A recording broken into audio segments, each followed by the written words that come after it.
So, citta can turn. Sometimes it turns just because you can say the karma's ripe. Something strikes you and you let go, you lift up, you see something that your heart shifts in a particular way, a realization occurs. Sometimes this is just meeting a wise person, your perspectives.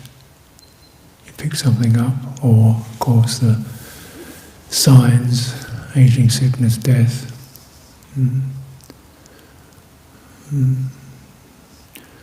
Citta pauses, steps back, lifts up and lifts up. If there's sign of something to rise up to, qualities of goodwill, of faith and harmlessness.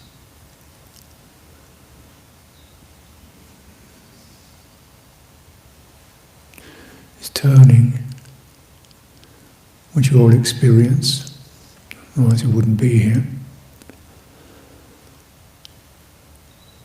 Recognize that, notice that, realize that fundamental property, the liberation potential is that. One is not embedded in this ongoing role of circumstances. You keep, of course, something every day because the circumstances tend to coagulate, become dense in our lives. And probably even more than external circumstances, we might say the internal circumstances that we call myself. The panoply of moods and feelings and energies and reactions and so forth. Here we are again. And this, the turning from this is, we call this the direction of Samadhi, meditation. And disengage doesn't mean you deny it or averse to it. Just, who is this? With not looking for an answer, but just to use that to encourage a citta, needs a little more encouragement to lift from that. Maybe some support, breathing, body, we anchor on. Because we experience the inconclusive, the way that realm of our personal self doesn't arrive anywhere final, satisfactory, contented. It's always becoming something else, or trying to not become something. There'll be bhava tides. This isn't going anywhere apart from round and round. So you see that. This is a wisdom realization. Some degree of anything that can encourage one to contemplate, and also that gives you the basis.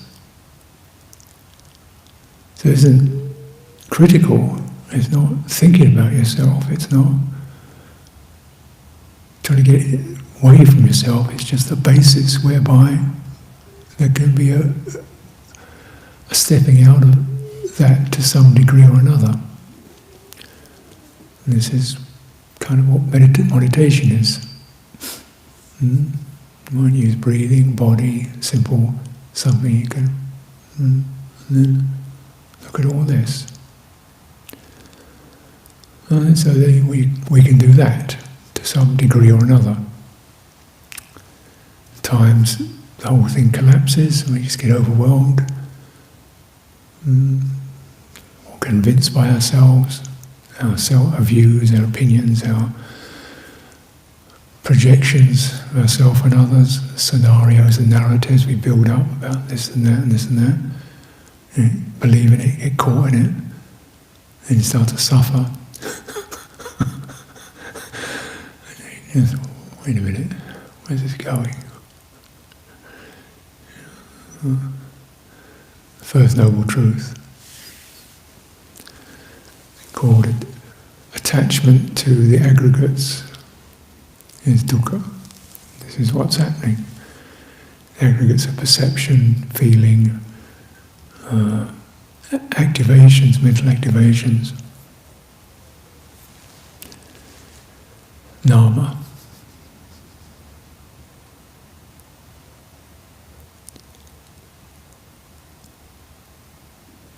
So taking, then realizing there is that capacity to, put it colloquially again, to witness or to be with but not in. So we're not trying to numb out either. So it takes some doing, because sometimes, what we witness ourselves is quite uncomfortable to be with, and you want to numb out. And sometimes you do. Or you distract because it's just too uncomfortable. And then gradually getting back again, building up strength, faith, confidence to, can I be with this uncomfortable feeling, disappointing energies, passions, anger, fury, guilt, craving. This is why we use calming, to just soften some of the edges of that experience, and strengthening, so that one's mind can stand, one's awareness can stand in the face of uncomfortable feeling and pushy energies. And it's not a brittle, it's a spacious standing. Liken it to the, this Qigong woman master. You just stand quite relaxed, not tense at all. Just completely connecting to the space and the ground, and not being able to be pushed over. It's not a hard strength, it's a soft, mysterious strength. The strength of disengagement, because in this we begin to tap into some resource that the untrained person doesn't even know they have.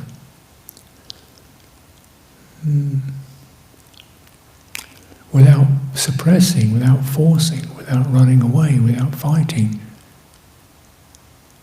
you can stand in the presence of difficult feeling. Of course, the language is wrong, because it's not the you stand, it's the citta. Because actually it's not in this. And that's the bit you begin to recognize.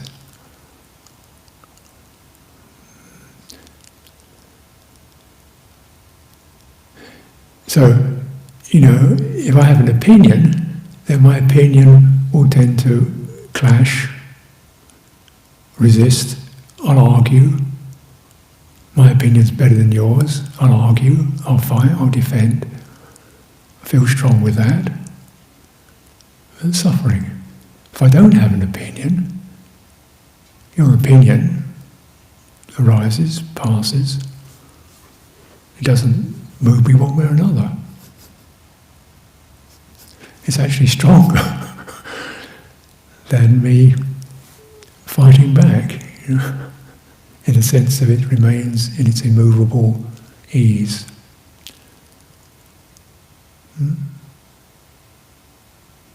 Not saying this is something I abide in constantly, but it can happen, it can be there. There's that possibility. You think, oh, that's interesting.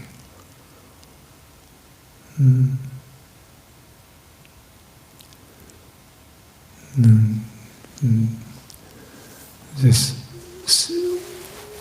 sutta, the first sutra of the Samyutta Nikaya, when the Buddha, Deva asked him, how did you cross the floods? being these great torrents. And he says, if I not stop, we're not standing still, if I'm not straining. So not kind of holding on against it, nor is he straining, just by ease, and finding that place where the floods don't go. And that's the interesting piece as a again, this is just language, as a place where the floods and the tides of suffering don't go. It's not you have to push them away, they just don't go there. And our practice is to realize that place, rather than have an incredible amount of strategies and efforts to keep batting everything down. And from the ordinary point of view, it's both mysterious and also seemingly feeble. You don't push back, no. You don't agree or disagree, no, you just, and the tides don't. Because how they get you is the tides invite the citta to leave itself, to leave its basis and go out and fight.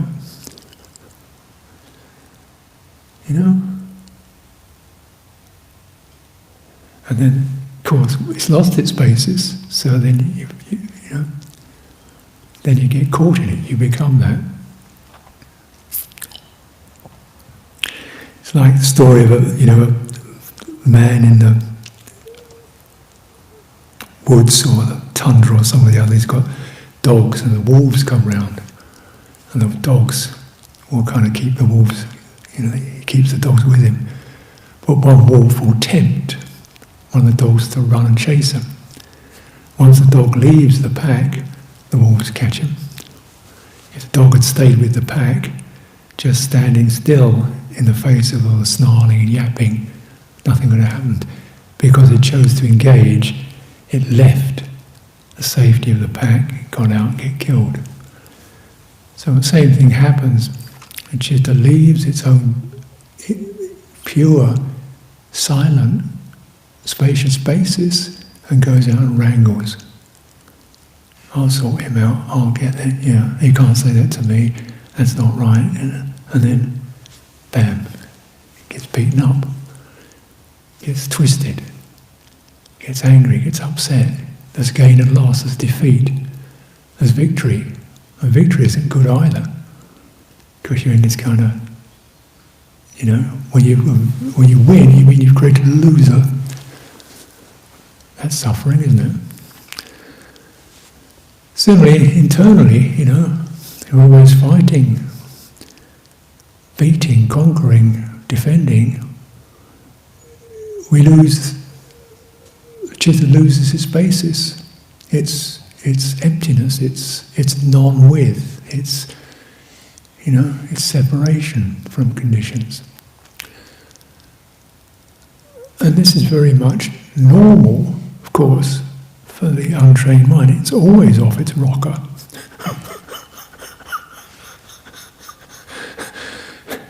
It's always half crazy. So, it just goes out there fighting with the wolves all the time, even when there aren't any. It creates them.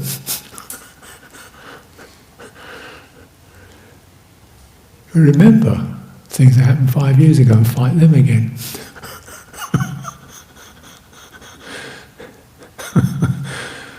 Or we create fantasies of what we could be and rush out and try to get hold of that. Or we calculate, scheme and calculate, sneak away from that safe place.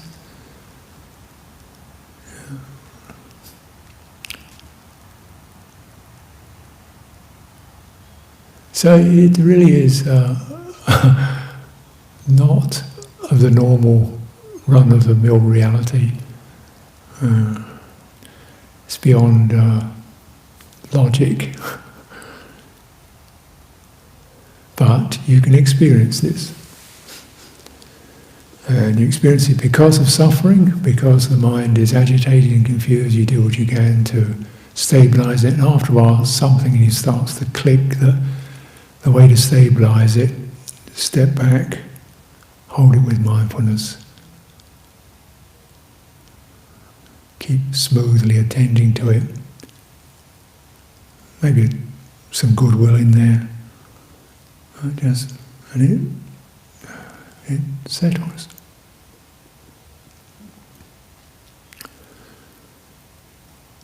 And so this is the, Samadhi aspect of the Eightfold Path, the training. And actually you call it the Eightfold Path, sometimes it's written as the Tenfold Path. The other aspects being right knowledge and right liberation. So with right Samadhi there's right know-how, right understanding, right comprehension, and deliverance, and then deliverance, liberation. So wisdom, deep wisdom, arises from this experience that I've been describing, sense of you can disengage, stabilize in that, and you begin to get some, that's a perception, that's just that.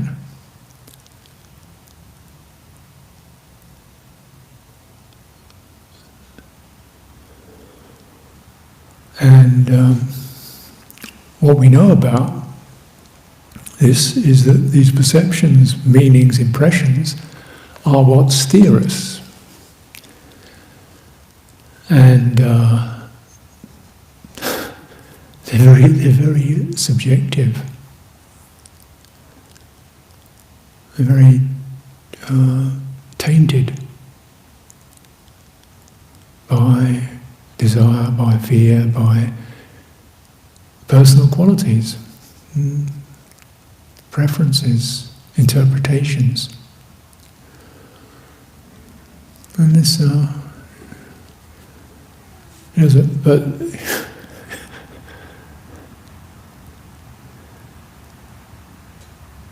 so what do you steer yourself by?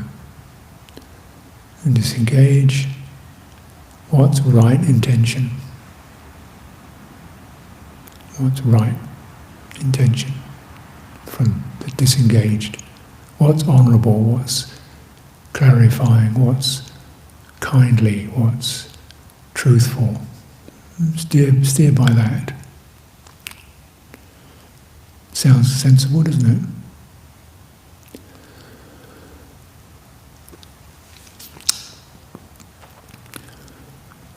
What I know about perceptions. For example, perceptions of people, which of course are some of the most potent and energizing and uplifting and tangling, confusing experiences that we have. And when you live in communities, and largish communities, something that one said seemed just ordinary, and somebody thought it was really marvellous. You think, well, there's nothing special about that. And something you said you thought was just maybe a little bit sharp, and somebody said, oh, that was great. And something you sort of slipped out casually, and somebody feels deeply hurt by that. And probably, and different interpretations we have of each other. And including the interpretation one has of oneself, which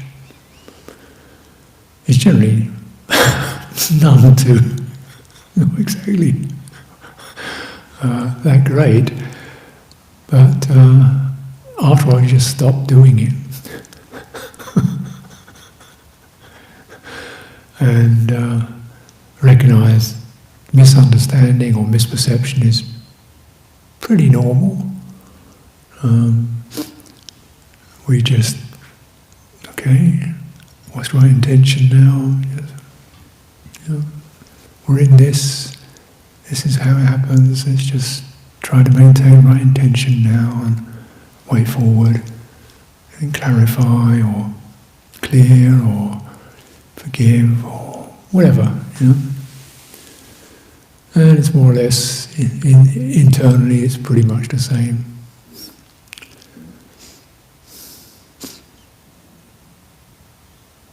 This is not just a matter of psycho-emotional housekeeping, but also if you really use this, you bring in the fact of wise or deep attention, yoniso manasikara, and this is directed. So the citta turns almost by itself. If certain perceptions are presented, it turns, But yoniso manasikara is directed. You definitely, what's in there? What's that about? It's much more conscious and penetrative. And so the Buddha himself saying, when my mind was concentrated, pure, I directed it towards the destruction of the taints. And he directed it through this factor, deep attention, wise attention. What's this? What's this? What's this? Dependent on. And through this realized the Four Noble Truths, or the ending of suffering, becoming, liberation, and so on. So directed. Destruction of the taints, the asava. And these are the I am formers. They're the currents out of which the I am experience crystallizes. So if we look into this aggregates, the Dhamma experience, the I am experience, there's a cascade of moods and feelings, and if you look into that, it's all changeable. But there's something there doesn't want it to, that wants to hold on to it, or takes it, defends it. And what's that?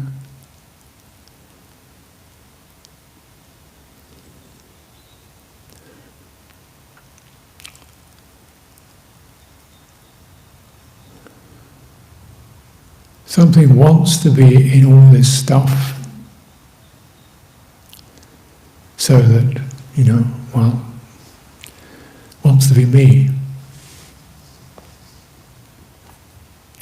But right. The right me, the happy me, the clear me, the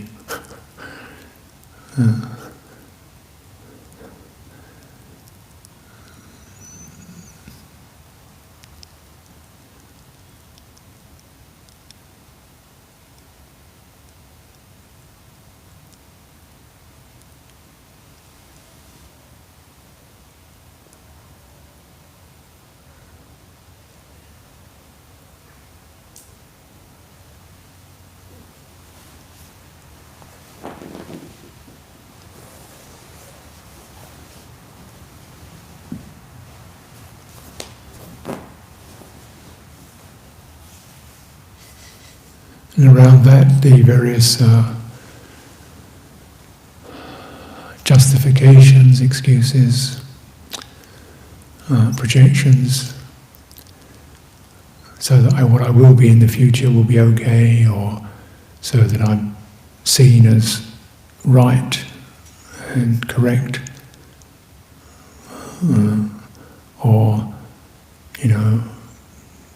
I've freed myself from the past, or something like that.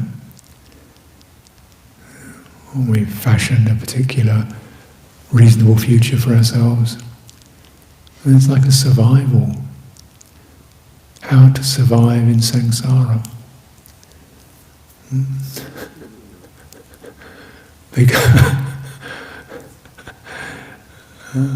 Because that's where we are. Well, true. If you are in it, that's where you are.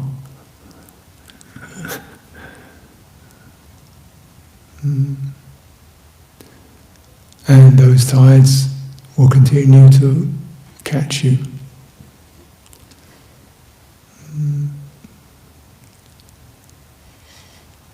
So we look into the force that binds all these moods and feelings and impressions somehow, because I'm a sensitive person, because, I could be this, I was that, I will be that, I need to be this in the future. I hold on. You start checking that. Well, okay, since holding on is pretty easy to do, why don't you try dropping it maybe for half an hour? You can always pick it up and cling some more later. Or maybe 15 minutes. 10? 5? Stop defending yourself, affirming yourself, creating, justifying yourself, negating yourself.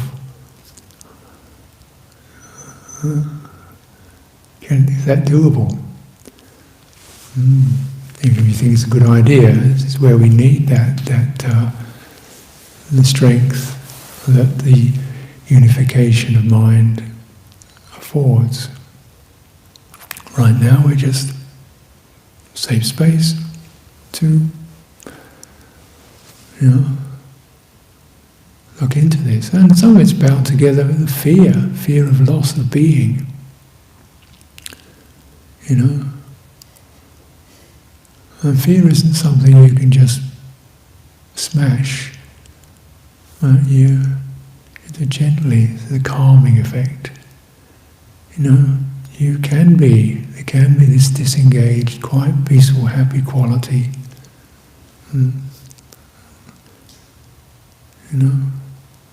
That enriches. Just stay with that and relinquish what isn't of that nature.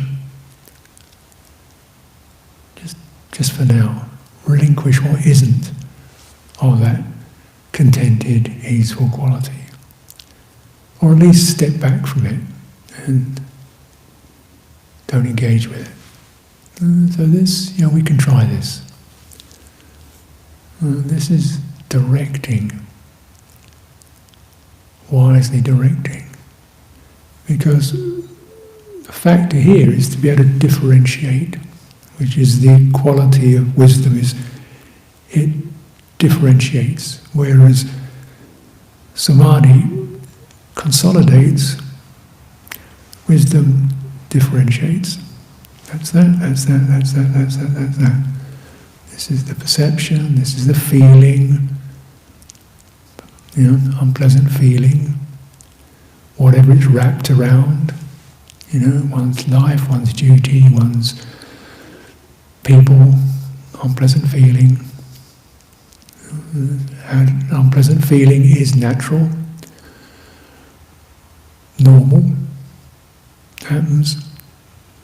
You don't want it, but it happens. What's your relationship with that? There's got to be room to experience unpleasant feeling, otherwise life's going to keep you continually on the run. Now we're not looking at, bamboo sprouts under the fingernails, but inconveniences and, conformities I don't really like very much, But so boring, tedious, this is not torture. Not to say I should like it, but unpleasant feeling. Not trying to like it, but unpleasant feeling. Is there room for that? Because there has to be, since it happens. And then you again come to that, the citta sits back on its own basis. And then unpleasant feeling doesn't touch it anymore.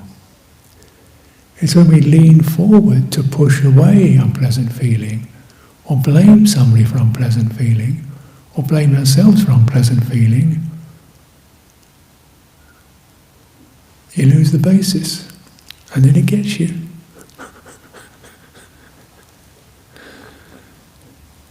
You step back, unpleasant feeling doesn't penetrate, and then it just kind of not there, not where you are, not where where your citta is. So you can sort of find yourself thinking, well, if I come to think about it, no, I don't like that. No, I don't like that. I don't like that either. But I don't go there.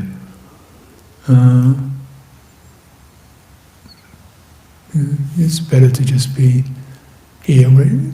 It's not. But again, it's not that you're not sensitive, but you're feeling the quality of release. You're feeling the quality of disengagement. Yeah, it's pretty unpleasant, and you don't. But or I can understand that being disagreeable, but there has to be room for unpleasant feeling, since there are only three kinds, right?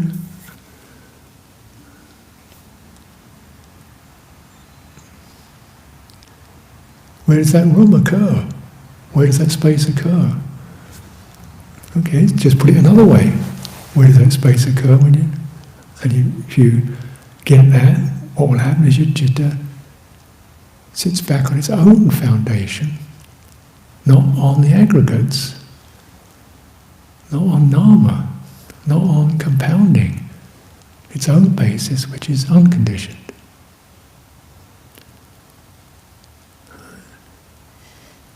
Right, so, this is, I don't know how technical this sound feeling is, not very technical, is it? We all experience it. And what it does to you. You feel you've got to bear it and put up with it and shrug it off and, okay, struggle through it and doesn't really matter after all. Philosophize about it. No, that's not it.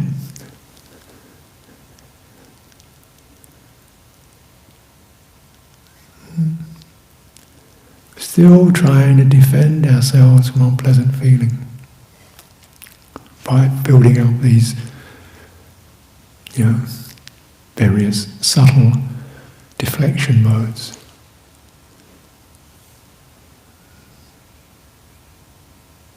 Because if unpleasant feeling touches me, I won't, the walls get in, I'll be ripped apart. It's not a logical thing, it's an instinctive, understandable and instinctive. But with particularly mental feeling,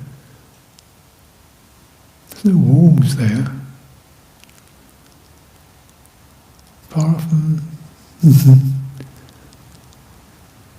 painful memory, but I don't want to meet it. That keeps it there. We're just acknowledging feeling, feels, and there's witnessing of that. So this is why you strip it right down from the personal, circumstantial to the fundaments, whereby it seems somewhat abstract, doesn't it? Talking about, what my cousin did, no, talking about unpleasant feeling. So it strips it down from the circumstance to the raw structure. And directing yourself to that, away from the story, into where the point touches. And then, the instinct that I can't bear it, I can't. Just step back from that agitation, that's natural. Try to settle a little bit, breathe in your body, breathing in, breathing out. Till you find some support, the feeling doesn't get you.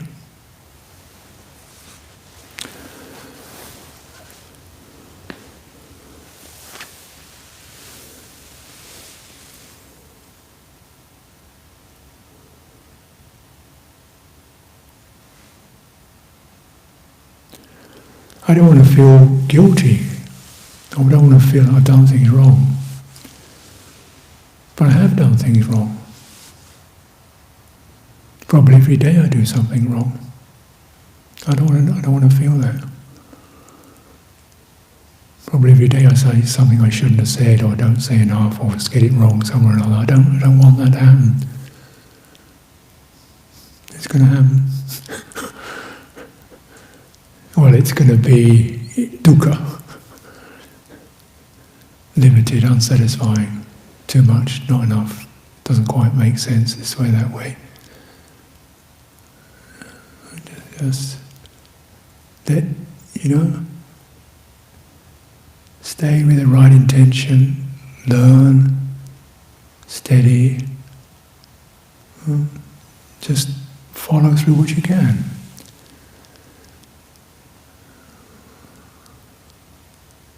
So that sense of having to be right,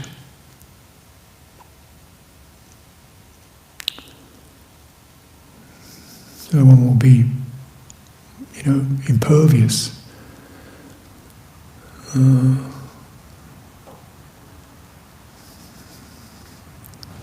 People criticize Ajahn Sucitto, hated him. Criticized Ajahn Sucitto, hated him. Criticized the Buddha, hated him. Why shouldn't they criticize and hate me? Or any one of us?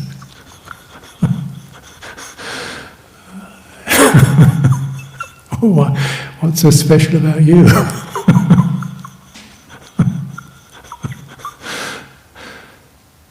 So you're not kind of saying, well, I don't care. But you're trying to be conscientious and sensitive and so forth. Then it's still, I don't want to be kind of uptight, fearful all the time. Okay, feelings like this. The sense of the fallible ego is like this. And now, bring it back, clarify, try to, And so, this is the way you cultivate. Otherwise you'll be in the law courts forever. Rights and wrongs. This capacity to accept the presence of dukkha, and not as a personal failing, a characteristic, and not to just philosophize and mean one's no longer responsible for one's actions, because the response is, right intention. Keep coming back to that. Same with meditation. Every day failing, every day continuing. It's the ability to come from one failure to the next without faltering. This we regard as progress. Because there's something beyond that begins to be discerned through the fallibility of conditions and conventions and circumstances.